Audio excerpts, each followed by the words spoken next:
so hard I disconnected my camera. Oh, I don't talk to me about rocking too hard.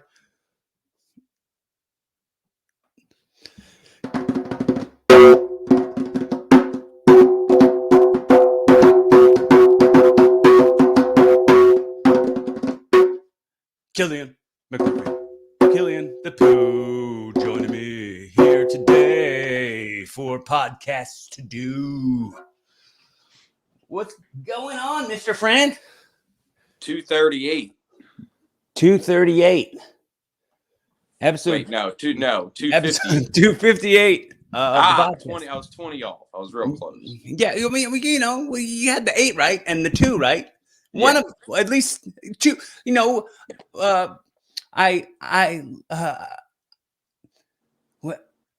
I love you. I want you. There ain't no way I'm ever gonna love you now. Don't be sad. Don't be sad. 'Cause 2 out of 3 ain't bad. That I kind of sounded like Cher. I was going for Meatloaf, but somehow Cher came out of me. You always reminded me a lot of Cher. Yeah, but not Cher the musician. Cher and Moonstruck specifically. If I had a nickel,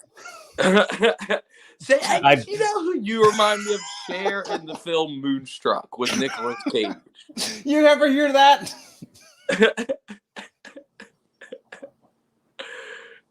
That's a good movie. I like that movie. I don't think I've seen it since the 90s, since I was a little kid. Nick Cage has that wild monologue where he talks about losing his hand, and all of a sudden it reveals that he's had a wooden hand this whole time. That's a plot point that they have in the movie? It's not really a plot point. He's only on screen for 5 minutes, but then all of a sudden he holds up his hand and it's a wooden hand. He's like, damn, the alligator popped up and ripped my hand off. The whole plot really is that Cher and Nicolas Cage fall in love, but Cher's already engaged with Nicolas Cage's brother. Oh. Or something crazy. It's real slice of life. It's kind of like that While You Were Sleeping movie. What is that one? Oh, it's like Selma. What the hell is it? What's Selma Hayek? No, Sandra Bullock. Sandra Bullock. And I guess she's Zach Braff, Dak Shepard. And Dak Shepard and Zach Braff are all in it. It's a love triangle between the 3 of them. Yeah, Garden State. It was right on the tip of my tongue. I couldn't figure it out. Dang it.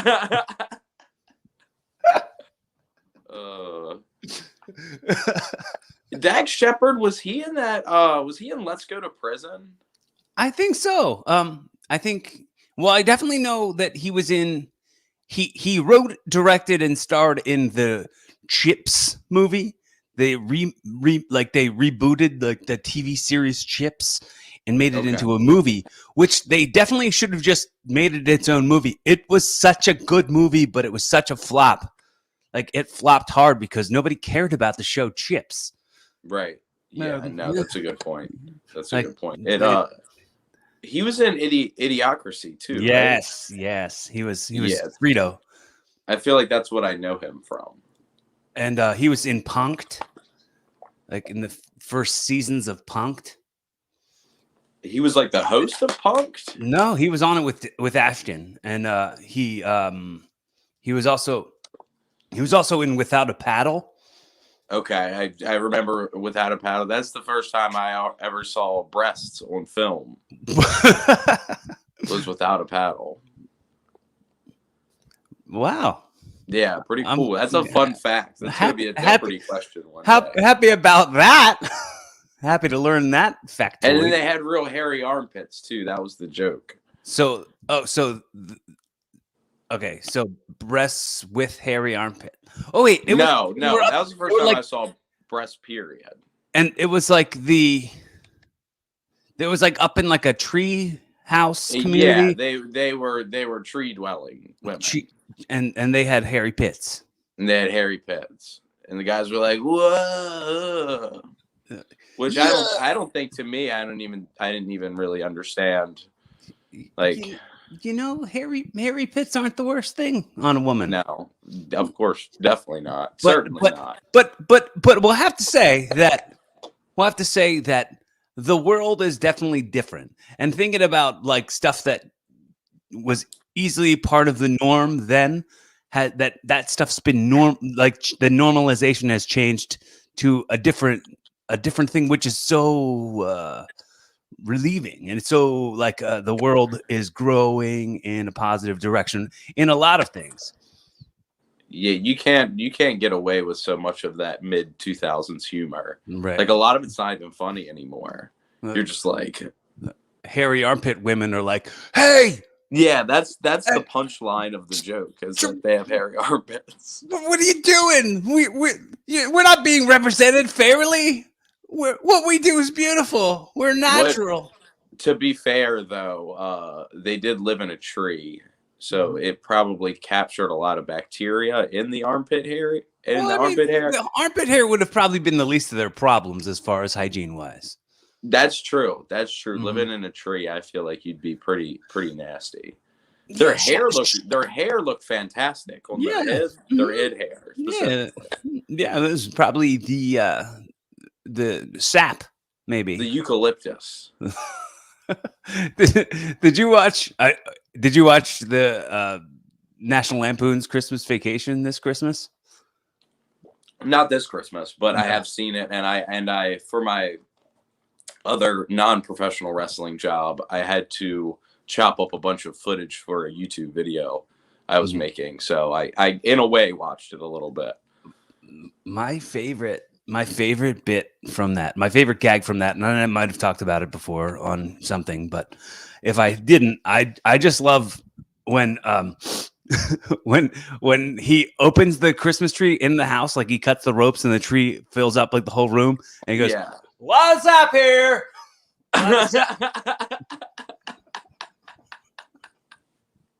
and then he goes into bed and he's like reading a magazine while he's like chatting with his wife in bed, and his fingers get stuck on every page in the magazine. Hilarious. And he's and then like later on, she goes to say something to him like that's sweet. And he goes to like lean in to give her a kiss, or he goes to turn the light off, and the lamp gets stuck to his hand, and he leans in to give her a kiss, and his other hand gets stuck in her hair.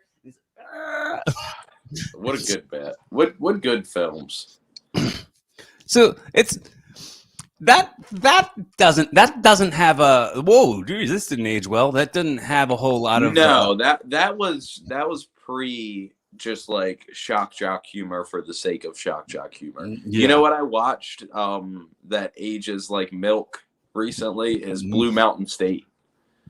Oh, was that a TV show? This is a TV show on Spike about a college football team in the mid 2000s. So it's everything that you would think. Ooh, that TV show to me was very equal to an amazing credit card offer. For me, the TV show was very similar to an amazing credit card offer for me, as I had 0% interest in watching that show.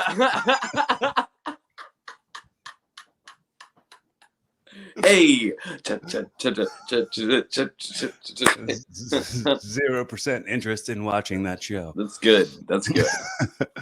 I remember. I didn't know where you were going with that. I remember always seeing like what's the lady who was like married to Charlie Sheen for a minute, Denise Richards or something. I always saw her on the ads to it, and I'd be like, she was the coach's wife. I'm still like, okay, well, like, why would I care to like? This is, I guess, I'm right in the age range, and I'm right in the demographic for this show to be marketed towards me. But in reality, you weren't. You were. That's what they said the age range was, but in reality, it was like kids who like 13-year-old kids who were on their Pop Warner football team, like, or on the JV football team. Like that, like high school and middle school kids were the demographic for that show for sure. Because it's all like, oh, the mascot's jerking off, that kind of humor. That's not funny at all. We're laughing though. I know, it's because it's bad. It's like And I'm laughing also because you're kind of dressed like a mascot. I am. I was a mascot in college, you know. Oh no, I didn't know that. What were I you? was Sports Illustrated ranked me number 16 in 2014 in the NCAA Division One schools. Probably my highest what were accolade, you? even with What all are the you cool shit. mascot? What are you a mascot for though? Like, what was the college? I was a mountaineer, Mm-hmm. so I had a big head, and I did mostly basketball games. I also did like lacrosse and like school events and stuff like that. Did you get to slam it? Did you get to slam dunk on a trampoline? It was not a stunting suit. When you Oh. mascot, there's a street suit and there's a stunting suit. And technically, I would like roll and tumble and cartwheel and fall down and stuff like that. But technically, I wasn't supposed to do any of that stuff in my street suit. I would have to like the little instruction was like don't do blah, blah, blah, blah, blah. Like they were. So there's a whole culture within mascotting. I mean, that probably isn't surprising the way niche things are, but yeah, the company Street Characters, which kind of has the monopoly on mascot suits, they're very specific with what you can and can't do with particular types of suits. Yeah. Wow, this is uncovering a whole new facet. I had this vest that I would Mhm. put on under the suit that had basically, you know, in the summertime, you would get those like freezy pops that were basically giant freezy pops that would be in this like almost bulletproof vest looking suit, and they would slide in like they were plates, and they would be frozen, and they'd keep me cool. And they usually only last for like a half of basketball, because then they would melt and they would get really fucking heavy, and then it would just be counterproductive for what you were trying to do. It's good for your core, though, huh? Oh, I was in phenomenal shape when I was mascotting. I was in crazy shape. I was also drinking a shitload because I was a sophomore in college. All right. So I wasn't in that good of shape. So is there such thing as a scholarship, like a scholarship for mascots? Yeah, it all depends on school to school. I was the first mascot in the school in like 20 some years. Mm-hmm. So it was like a very fledgling program. So I don't know what it looks like now, but I got stipends, which was pretty cool, but I wish it had done more for like my actual massive college debt. But it helped some. Yeah, I mean, yeah, I was able to buy weed with the stipend. Oh, I would not. That's helpful. Yeah, they'd give me X amount. I'd only spend like a fourth of it on the food, and then I'd buy pot when we got back to campus. Okay. What do you think that like at a wrestling show when you like go out after during intermission and you like sign stuff and take pictures with people? Did that kind of thing ever happen as a mascot? Oh yeah, especially when I debuted. There was a lot of fanfare around it, like big, like I said, first mascot in like 25 years, and their basketball team. It's a small school, but it's a Division I school, so it's like it's a basketball program. It has a very like hardcore following in the area, and I was signing a lot of stuff and taking a lot of pictures and doing a lot of media stuff, and like not necessarily. Well, I guess it is a meet and greet. I can only meet so much when I'm not able to speak. I was gonna say, like people are like, "Hey, what's your influences?" And you're like. Just make it move for the people who are only listening to the audio version of the podcast. I'm dancing around, making a point to not say anything because that's against the rules. That's written in one of the street character rules that I was telling you about. It's like when you're wearing the suit, don't speak, don't be seen wearing just parts of the suit. Wear the complete suit. But yeah, the first initial debut, there was like a unveiling ceremony at the beginning of the game, There was a meet and greet after. There was like routines at halftime that we specifically had to go over for that event. Maybe you can because you're also on the cheer team as well when you're the mascot. Maybe you can clear up this very important question that I've always had. Yes. What exactly is a mountaineer? It's a big nasty mountain man. Okay. Do you have like an axe?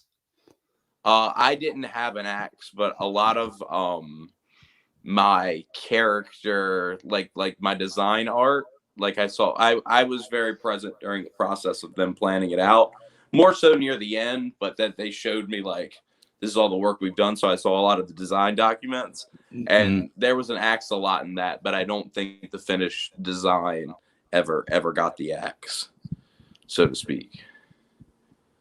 Man. But if I think they were to give me some kind of weapon or object, that's obviously what it would be. Not brawny paper towels. That probably that too, to clean up all my nasty sweat inside the suit. Like the Freezy Pops. The Freezy Pops have melted and leaked out. Oh my God. That if they leaked out, that would be an absolute nightmare, because then the suit is even more wet than it already is. And then it's all gross and moist and stinky and heavy. Yeah. Well, it's stinky anyway. It's always going to be stinky, no matter how much you clean a big mascot. Have you ever wrestled in one of those big mascot suits? No, I'm trying to think of like the most similar thing I've worked in. No, and nothing.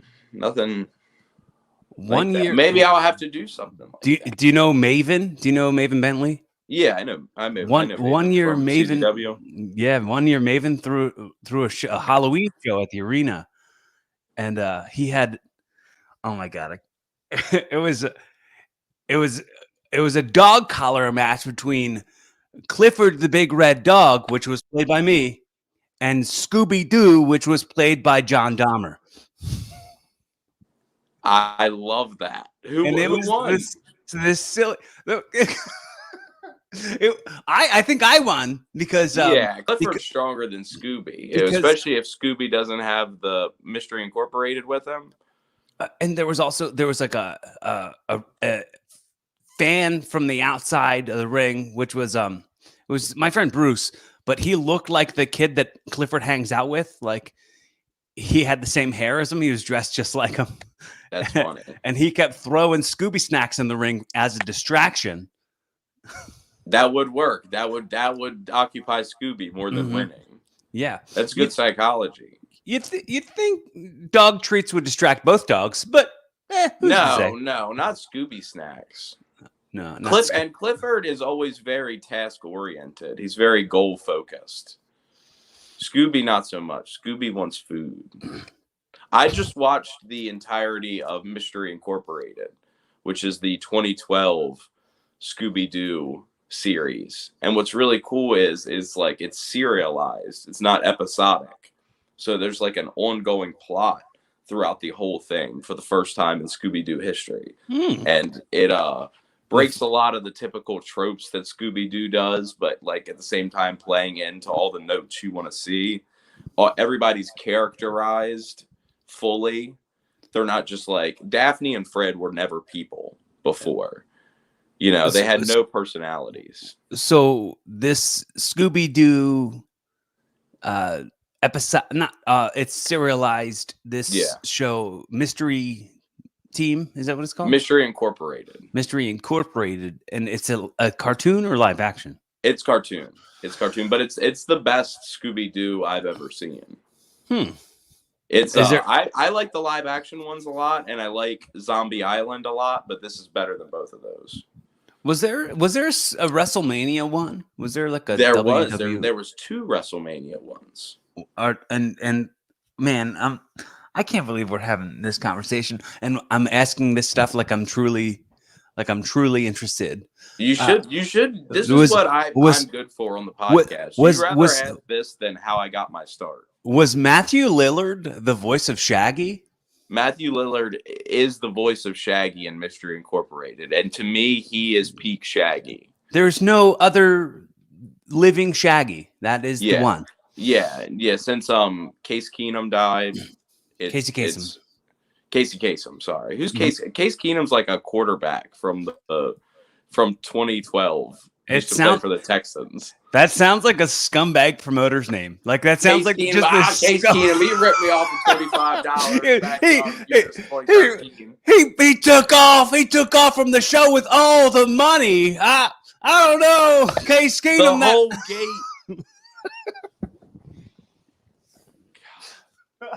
Casey Kasem, excuse me. I'm sorry.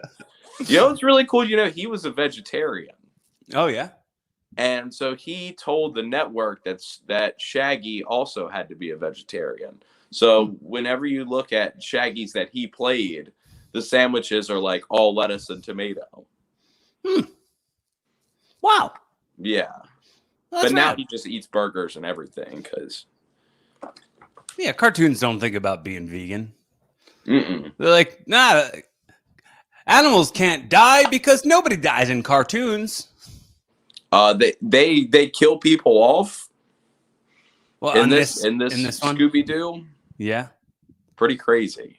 Is it like the Scream series, but with Scooby? It if I had to compare it to something, there's a level of like self-awareness, but it's not as goofy as like Teen Titans Go. Have you ever seen that? Mm-mm. Oh man, have you ever seen Sonic Boom? Are you not a cartoon guy? I like cartoons, but I think I'm a good amount older than you. That stuff is kind of behind me. Like, see, I watch even the new stuff. Yeah, I just watched Encanto, the latest Disney movie. Oh yeah, I saw the ads for that. I wanted to check that out. Best Disney movie in probably half a decade, like since Moana. Well, I mean, Soul was great, dude. Soul was really good. Yeah, I'm not counting Soul, it's Pixar, but yeah, honestly, right now I like this film better than Soul, and I love Soul. Well, I must watch Encanto. Encanto's very, very, very fucking good, and I'm a huge fan of Soul. But when I first watched it, I was really high on it. But the more I rewatch it and the more I talk about it, the more I'm like, like the more I see some issues with it. There's some real plot holes in this cartoon movie about life and death, which we know nothing about. Right. That and the fact that it's like this message about living your life. Not everyone has the privilege to do that.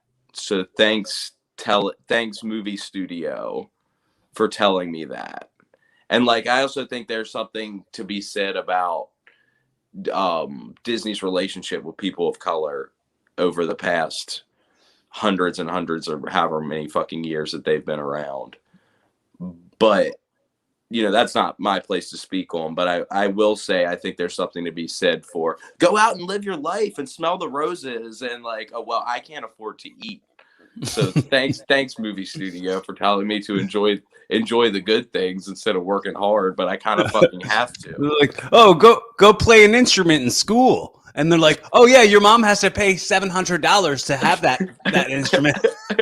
Your mom, who's working night work and is on welfare, and you take food stamps to school. Oh yeah, they don't do food stamps anymore. That's something they do. They do cards. When I first, it's something that I didn't even consider when I first watched it. But when I talk to this person, I talk to that person, and they like provide perspective. I'm like, that's a really fucking good point. And as much as I love the movie, and I think it's really good, and I think like everyone and all their kids should watch it, but it's just like little things that I think separate a really good movie from a stellar movie like Encanto. Did you like Coco? I like Coco. I think Encanto is better than Coco even. Oh wow, then that's high praise. And I really liked Coco. I I don't think I was quite as high on it as everybody else was. I wasn't I nuts was about the music. super late to the game on that movie for sure. Like I just Yeah. discovered it within the last 6 months, probably. Oh, really? It's an Yeah. emotional roller coaster. I definitely cried watching it for sure. Oh, That's almost a given when you watch a movie like a Disney movie or a Pixar movie, right? so I watched something and I recently cried multiple times, and I watched it multiple times and cried every time. There's a comedy special on HBO Max by this comedian named Drew Michael. It's called Red, Blue, Green. And it's like he just dives into this like self-awareness and the waking up to the fact that like you're not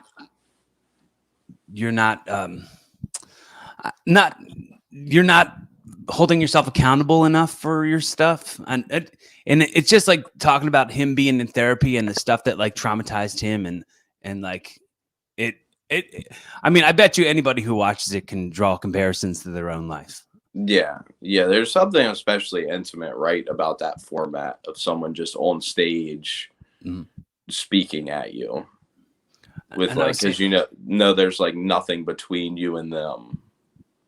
Like, especially bearing their soul, there's got to be fucking something intimidating about doing that. I've never done stand up. I know that you're a stand up guy, but I can't imagine just raw dogging an audience like that.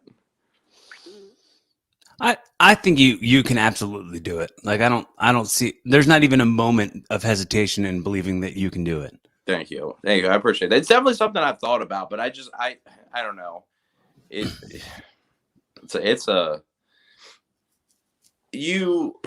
It's hard to imagine me being funny without other elements to play off of. Like, I know there's a whole science of like, I put this here and then I play off of that thing, but like I'd have to do a lot of fucking studying to feel comfortable with the because it's like pro wrestling. It's like it's a formula, right? Like I could if I could crack the code, I would be okay with it, but I have no idea where to even start with the code of stand-up comedy. I think not knowing where to start is the perfect place to start. And I think anybody who ever does anything who doesn't know how they're going to start, that's where they started. Right. Like that's how you started your wrestling career. True. That's a very good point. That's how you started every relationship you've ever been in. Every friendship you've ever had. Yeah. Like it's you don't know where to start, and that's your beginning. I had the goal when COVID hit and all the shows started canceling and everything of writing just 10 minutes. I wanted to write 10 minutes of stand-up comedy. And I never did it. You know, it was one of like maybe 2 or 3 goals I had, and it's the one that I didn't do. Put that effort into like cinematic matches and Sonic the Hedgehog and stuff like that. But that was the one thing that I was like escaped me over the course of COVID. Well, those things are fun, dude. I've been meaning to tell you those things are super fun to watch. The cinematics and all the stuff that's been rad for people. I'm sure fans love it. I haven't really heard much feedback on it because you're the only person I talk to about it.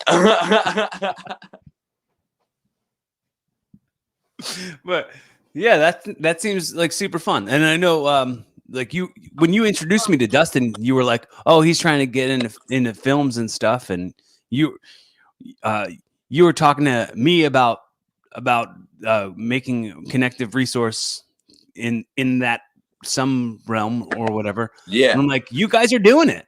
And just the same thing where you saying like, "Oh, I rely heavily on this or that element or this or that element to perform." Right. I think those things rely on you. I think that you're the you're like the common denominator in all of those things. So I think as far as the types of observations that you make, even the very like niche ones, there's gonna find somebody who knows what the hell you're talking about. Right. Even if you bombing hard on stage is part of it. I feel like every time I've been on stage, I bomb. Like, even though like I'll get off and somebody will be like, "Oh, dude, you killed." I'll be like, "Yes, it sucked to me," and that's why a lot of my stand up isn't online. There isn't video that much of it because like I'm kind of embarrassed because I know I have body dysmorphia about my comedy. I have comedy dysmorphia. Yeah, no, I get that. I to be a good artist, you shouldn't look at your art and be like, "This is the shit. This can't get better." Right. Like, you should be picking out every single hole in it, because then more than likely the next time that hole's going to be filled. Most likely. Yeah. Well, I take exception to anyone who on anything thinks they know all they've got to know and just put a firm like heels in the ground. I know everything I need to know, and I don't have any desire to grow or change or be better. And that's something I'm pretty against. Like, I tell the story pretty often. My uncle was like kind of old, kind of racist, wrong person. And he, at Christmas a couple years ago, he made a fat joke at somebody, and I was like, you just got your foot amputated from diabetes. You have no reason to say anybody's fat, but you can't say it. Even if you think it, don't say it. Just stop saying ignorant shit. Yeah. And he then said right to me, "I can say whatever the fuck I want." Like, and I was like, "Fine with me. You'll be expiring sooner than me." Yeah. Yeah, and it's always that, you know, I can say whatever I want, but, you know, you also have to deal with those consequences. You don't have freedom from consequences. But then 3 months later, he was in a comic book store having a conversation with the guy behind the counter, which, okay, let me say, my uncle loved to argue, and he was always wrong. So people in comic book stores love to argue, and they love to be right. Yeah. So the guy at the comic book store, the phone rang. He turned to answer the phone, and when he looked back, my uncle had just dropped dead right in the store, like right on the ground. And I keep thinking about how traumatizing that might have been for that comic book store guy. But at the same time, maybe that's a story he'll tell forever. Oh, you think you're good at arguing? This one asshole was so wrong about DC and Marvel, he dropped dead from it.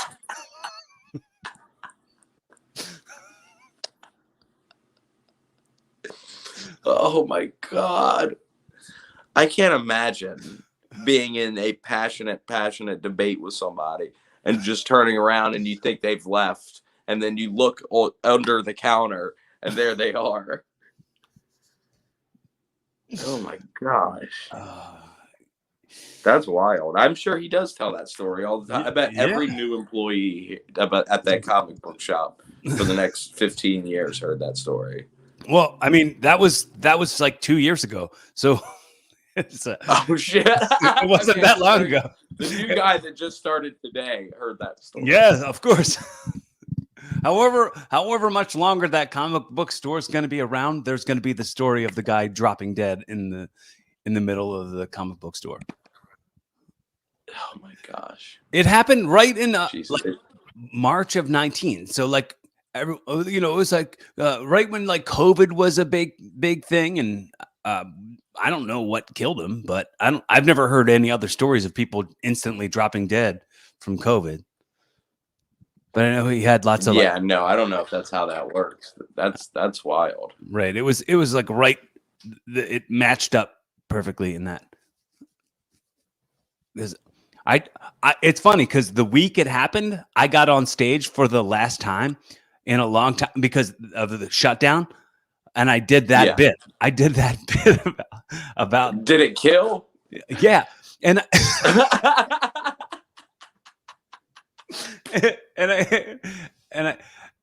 and I was like, I don't know why I said my aunt had told me the story from like her perspective. And I was like, well, real quick. I went on to this side thing and I was like, what do you call your mom's sister? And I pointed out to somebody in the crowd and they were like, aunt, and another person, aunt. And I was like, why do you say aunt? Do you think you're fancier than everybody? Like, what is wrong? Like, what, aunt? What? I get that it's called, it's spelled that way and it looks like it says aunt, but like my Aunt Nancy, I'm not gonna go, hey Aunt Nancy. It feels Yeah, I mean they're the people that say it like that are definitely right, but every bit of my hillbilly mouth wants to say aunt every single time. Right. So what's the hillbilly life now like down there? It's good. I mean, everybody's got Omicron where I live, but they all have other than that, things are pretty good. I do not have it, luckily. But I know many people around town where it's spreading like a wildfire. Very scary to go outside. Well, like it's like super asymptomatic. I know my little brother had it, and he said that he was fine. It's like, I didn't know this was happening, but I took a test and it said I had it. So, the particular variant, the Omicron variant. He just said COVID, and everybody who said asymptomatic and Omicron, those have tied together in the way I've understood it. That's what I was about to say. That's all I've heard about it is that. And I mean, I don't pay attention like I should, but luckily you haven't heard a lot of like, there's been X amount of deaths recently from it. So luckily it's just like X amount of people are sick from it, which it seems like an improvement, but I have no fucking clue. So I want to say how important us hanging and chatting is, and I know this would be our technically the second time you've done the podcast, but I don't think the first one I really count. Like that sound, the sound was all shitty, and it was like the first time that I had like moved. It's an ever evolving process, but the first time was when I had just gotten microphones. Before that I was just recording on my phone or my iPad. Yeah. And this was the first time I got microphones, and there was 3 of us and we were sharing microphones. It just felt like such a, like, you were probably like, what is this ghetto shit? No, I didn't. I don't. I mean, no matter how you do a podcast, it's always in a different way. I have a podcast too. I've had one for like the last 3 years, and we're, 1, so inconsistent of when we record, and 2, so inconsistent on how we record. Like, it's always just how you can get it, right? So I didn't think twice about passing a microphone or being huddled around in a random classroom. Mm-hmm. I like get it. I totally get it. Mm-hmm. What's your podcast called? Arrows to the Knee. It is an Elder Scrolls podcast. So we talk about like Morrowind, Oblivion, Skyrim, Elder Scrolls Online. Have I ever told you about when I was riding in the car with Craig and he started talking about Elder Scrolls? He started talking about Skyrim. And he was just, he was driving and I was in the passenger seat, and he was actually just talking in his sleep. He was asleep behind the wheel talking about Skyrim. He was like, oh, if you just look up at the sky and just the way that the detail on the graphics. I'm like, what are you talking about, Craig? He's like, what? What? What were you just talking about? So funny. And he's like, I think I was talking about Elder Scrolls. He loves Skyrim. He said that he hopes that Elder Scrolls never does a mobile game, or else his marriage is in trouble. And then 4 months later, they dropped a mobile game. But I think they're fine.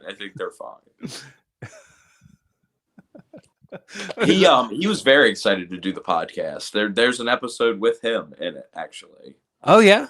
So a little 6 degrees of Kevin Bacon. That's the separation between my podcast and that. Yep. I guess besides me, but. Oh, and you've done this podcast, and Craig's done this podcast. So true. Rob degrees. Has done the Dova cast, and Rob has done this podcast too. Yeah, I think Rob's been on maybe 2 times, maybe more. I think you're right. Yeah, that's pretty cool. Pretty cool. Rob, shout out to Robbie Radke. Yes, go to him for all your design needs, and t-shirts, logos, highlight videos, even. Excellent with a computer. Excellent.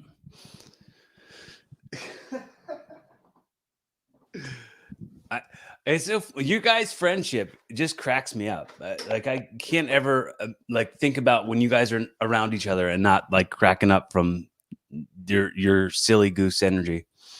Yeah, we have so much fun. I'm very blessed to. You mentioned the cinematics, and I appreciate you liking them so much. But it's all them. Like if it was just me, there's no way I could do any of this stuff. Like they are the reason that we're able to put out the stuff. People like Dustin and Rob and Miles and Eel and Erica, like very lucky to be involved with those people. Dude, let's collaborate on some stuff. Like yeah, let's do a cinematic. If we do one, let's do one where we go to like a Delaware comedy club and we'll do some sets. We'll help you write a set. Perfect. We'll get do you still have the 5-minute set or something? Do you still have the No Limits belt? No, I just dropped it. Dropped it. Dang it! I was gonna say you should put that on the line in stand-up comedy against me. No, I just dropped it. I don't have it no more. Dang it! But I will be getting it back. Okay, when you get it back, well, do that and then drop that on. And it's a race between getting that back or getting the belt from Sonny. Oh yeah. Take his belt. Either way, I think if Zach would go for us putting that on an episode of Overdrive, like I think that'd be really funny. Yeah, that would be funny. I'm down to do it. I'm 1,000% down to do it. All right. Well, and they'd be silly not to. We've pinned it. This is the moment where we've decided stuff will be epic. Yes. Putting it into the universe. Well, I mean, I've never done any kind of stand-up comedy that has crossed over to wrestling fans. Like wrestling fans and comedy I don't even talk about pro wrestling on stage. Like it's a whole other I used to have a bit. I think I've told you about it. This bit that I used to do when people used to always ask me, like, why did you become a wrestler? Why did you become a wrestler? They would always ask me, and I would say, well, you see, I wanted to do something different than my older brother, who's a sassy homosexual that works in retail. So what I decided to do was I was going to shave my armpits, go tanning, put on tights and oil, and wrestle in front of groups, in front of strangers every weekend, because that'll show them. That's funny. That is a good bet. But I think people think that me saying I'm a wrestler is a joke. People think that I'm joking when I'm saying it. Like, I would think so. The idea is, in my brain, I've connected this, that most people who see me or hear me for the first time or see me for the first time, I only exist in that moment to them. Like, Yeah. so my past doesn't matter at all to these people. And anything I'm telling them about me, they're thinking it's a joke. Yeah. Yeah. That's the only way they know how to take you. So like, you remember when I had my surgery back in the day, I had to stop wrestling for a little while. Right. And I was doing stand up more often. And I tried to talk about real stuff real quick. And I talked about how, after the surgery, my whole face over here was kind of numb, like for about 7 months, where I couldn't feel my whole right side of my face. And every once in a while, I would just get these like stinging pains right in the top of my head, right here, in my like above my eyebrow. Yeah. And I would it just hit me, and I like hit like I was just for the people who are just listening to the audio, I'd hold on to my head and kind of like go like it was a sharp pain in my head. But then I would mess with people who'd be like, "Hey, what's up?" And I'd be like, I would be like, "Oh my God, have you talked to your mother?" Like I would act like I was having psychic visions. Oh, have you? When was the last time? Dave? Somebody with the name Dave? Do you know somebody with the name? You got to say, it's not this, is it? Because then when it's not, you can be like, okay, I knew it wasn't. But then when it is, you say, yes, yeah, okay, I knew it. What's this matriarchal character in your life? Are they an aunt? My mom. Oh my God, are they an aunt? Are they an aunt?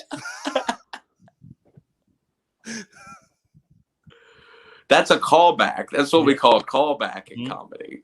Classic. So I want to give you the opportunity. I would like to give you the opportunity to ask me anything you ever wondered or say. And I know I did this last time. Say anything you want to say to me that's on the record. Ask me anything that you want the answer to, and you're going to get the shoot answers. Give me your experience with Winnie the Pooh.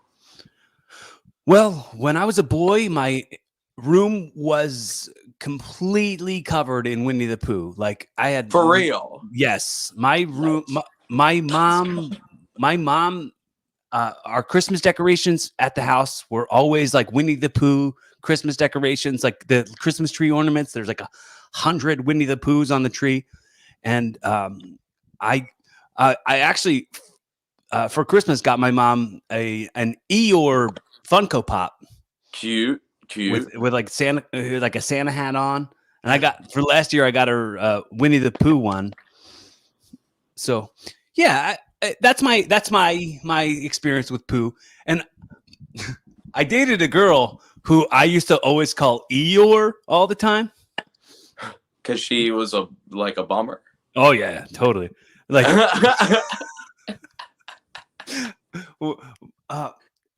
My family, we all went to Disney World. I can't even remember how long ago it was, but it was a very, very long time ago. And I was on the phone with her, and she told me that she was going to Disney World once I got home. Her and her family were going to Disney World. And I went, "Oh man, that'll be fun." And she went, "I guess." At that exact moment, the guy in the Eeyore costume walked by and right. You're on the phone. Thanks for noticing. I'm attached to it, I guess. Mm-hmm. I've watched so much Winnie the Pooh content in the past 3 months. Yeah, why? What sparked that? I don't know what set it off exactly. I over quarantine, one of the things I did was I watched every Disney and Pixar movie, starting with the Disney Renaissance, which is, of course, The Little Mermaid. But the Pooh films are something I skipped out on. So I think this was just a result of me finally like getting to that point. And I'm like, all right, let me try.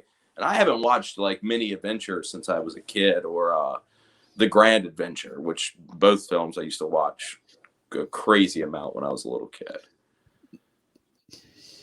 So some of it holds up, and some of it's nutty. You know, my biggest like head scratcher with Winnie the Pooh was What's that? His name was Winnie the Pooh. And Yeah. everyone called him Pooh, and no one called him Winnie. I don't understand that. Why did no one call him Winnie? Yeah, I don't know really the syntax of his name. I've never really or why understood the Pooh? I don't like why the Pooh? So the story is Christopher Robin, the actual Christopher Robin, A.A. Mills' kid, the person who wrote Winnie the Pooh, had these things in his life that he would refer to as Poohs. And they were the things that he liked. There was a swan that would come by the house, and it was one of the Poohs. And of course, his stuffed bear was a Pooh. And then he found out about Winnipeg, which was this Canadian bear that like some story was run on him or something. And it was nicknamed Winnie.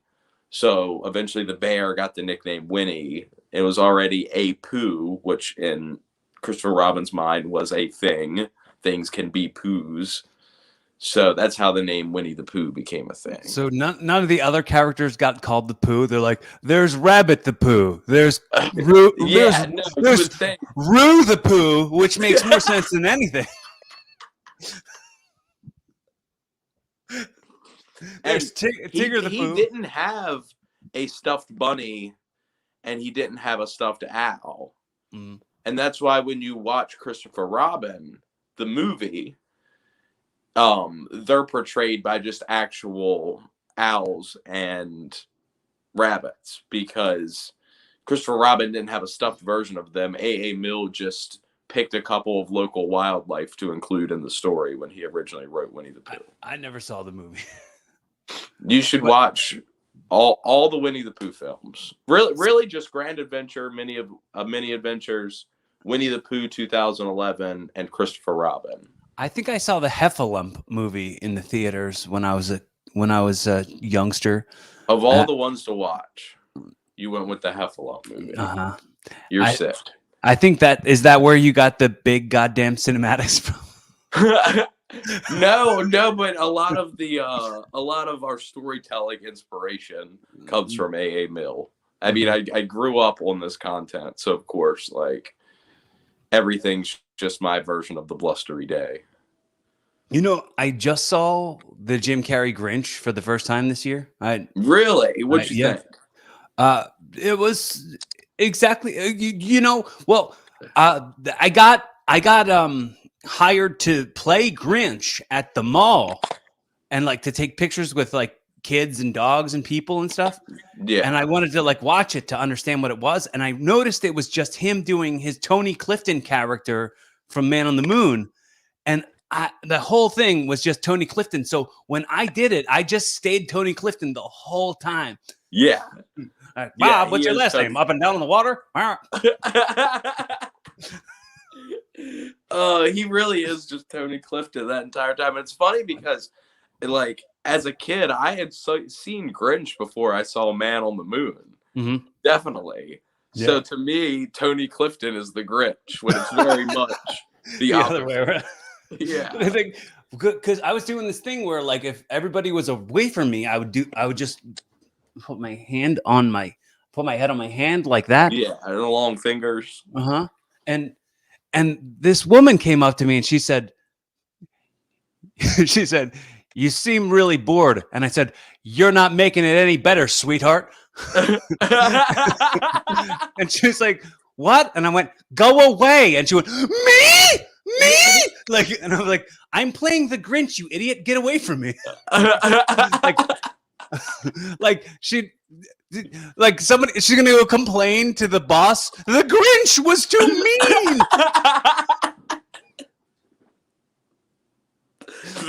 The Grinch was rude to me. You need to get a nicer Grinch. You show up here as the Grinch, you say nothing, and you just take pictures, and that's it. No, you got to work the Grinch thing. Yeah. Plus, that's all the rage on TikTok right now. You know, everybody's doing that Grinch filter. Mm-hmm. Well, I didn't know about that. I don't watch TikTok. Well, the thing about TikTok is it infests other social medias. Like if you go to a Facebook or you go to Instagram, it's hard for you not to see TikToks. Well, you know what the weird thing is for me with that when it comes to I treat TikTok like I treat video games. Like I know that I am not very skilled at video games, nor do I have the amount of time that it would take to get very skilled at a video game. So I'll just play it a bunch of times and I would lose. And then I go, okay, I'm losing my productivity by continuing to try to play this video game that's not my full passion. It's Right. not what I absolutely want to do with my day and my life. Yeah. So that's how I look at TikTok, because I'll watch my girlfriend scroll for hours on TikTok and like lose all that time. And like she'll be like, "Oh yeah, I was up till 4 a.m." and I'm Looking like, at TikTok. Yeah, well, no, I don't want that. Yeah, I mean, it gets bad enough, and I'm not saying that I'm not above also losing my time, getting stuck in a time suck on my phone. As a content creator, it's tough not to, right? Like Yeah. you're always on these social platforms. Mm-hmm. How are you not going to scroll? And then how is scrolling not going to turn into doom scrolling? Yeah. It's impossible. Doom scrolling is the definition of doing nothing with yourself instead of scrolling. Is that what that is? Is that? I'm doom sorry. Scrolling is more like letting scrolling affect your emotional well-being, which kind of part and parcel for social media a little bit, but like at the same time you can very much be like, this is what it is. This is just the internet, but hard to do that in 2021. All right. Just a couple more quick things, and then I'll send you off the hot dog and the handshake, and then right off into the sunset. Okay, one.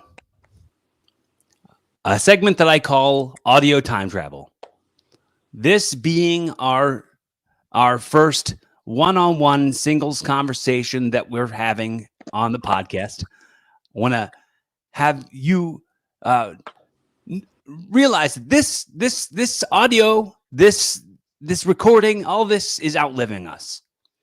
So let's say 20 years from now, 2042, someone stumbles across this audio who cares immensely about you and really wants and loves you and wants a timestamp on who you are right now and a message directly to them.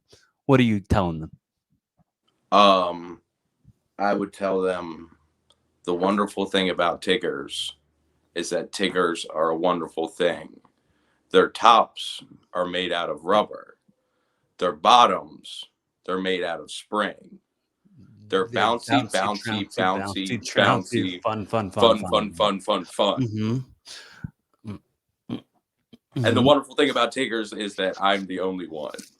And then that's when I rip this off and I have the Tigger costume underneath, which I wish I'd planned that out, but I did not. Yeah, I just have a dirty Sunny Deeds shirt on instead. What was really funny about that is there's a good chance that anyone listening on just the audio isn't gonna know who Dirty Sunny Deeds is, and they're gonna think that you're wearing a dirty shirt. Is a Sunny Deeds shirt. They're like, oh, he's just wearing a dirty shirt. They're just picturing you in like a filthy ass shirt. Like it's got all the sweat from my Pooh costume on it. You were a mechanic who was working overtime, and you unzipped your Winnie the Pooh overall to reveal a greasy shirt. Yeah, I ran home real quick from my job over at the Jiffy Lube.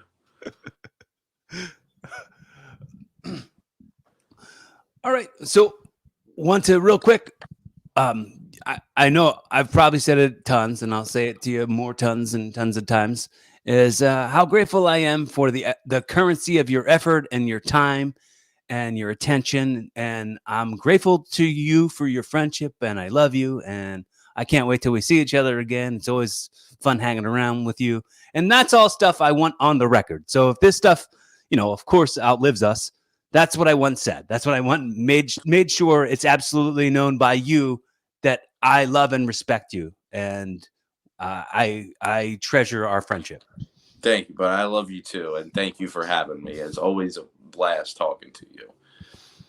No, always a great conversation. The way I wrap up every episode is I'll say, hypothetically, I've gifted you this show. So this is episode 1 of your new podcast, Evolving with Killian McMurphy, or Killian the Pooh, and in a very in a very Jerry Springer's final thought type of way. You would just put a pretty little bow on this whole episode and give us the takeaways and wish us all how you'd want us to receive this message. I think the lesson we learned today is always be yourself, no matter what.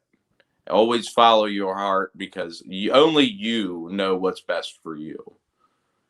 Did you ever see the Jerry's Thoughts where he tells people that monogamy is the only way of life and that love isn't divisible? No, but that kind of makes me seriously reconsider talking about Jerry Springer every episode. He looks right at the camera and he's like, if you're feeling love for more than one person, that's not love.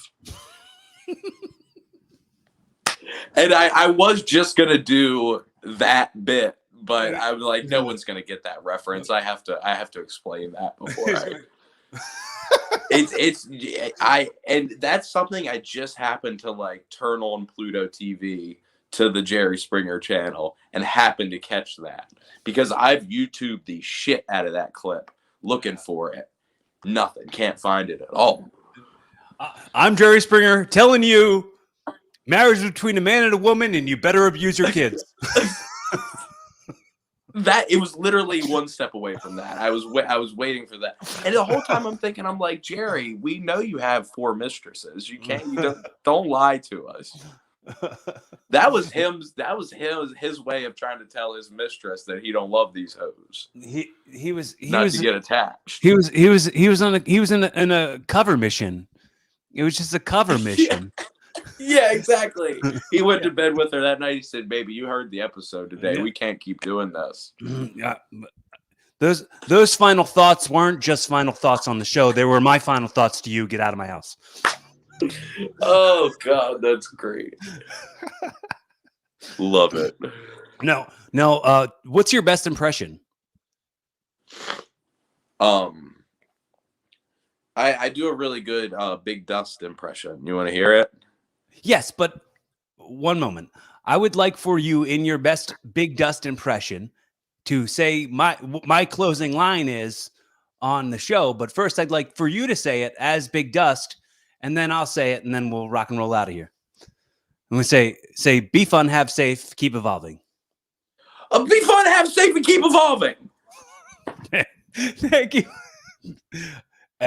This has been awesome. Anybody who's listened, thanks so much for the effort of your the currency of your effort. Make sure to hit that subscribe and like button and follow if you're watching on Twitch. And shoot, dude, be fun, have safe, keep evolving.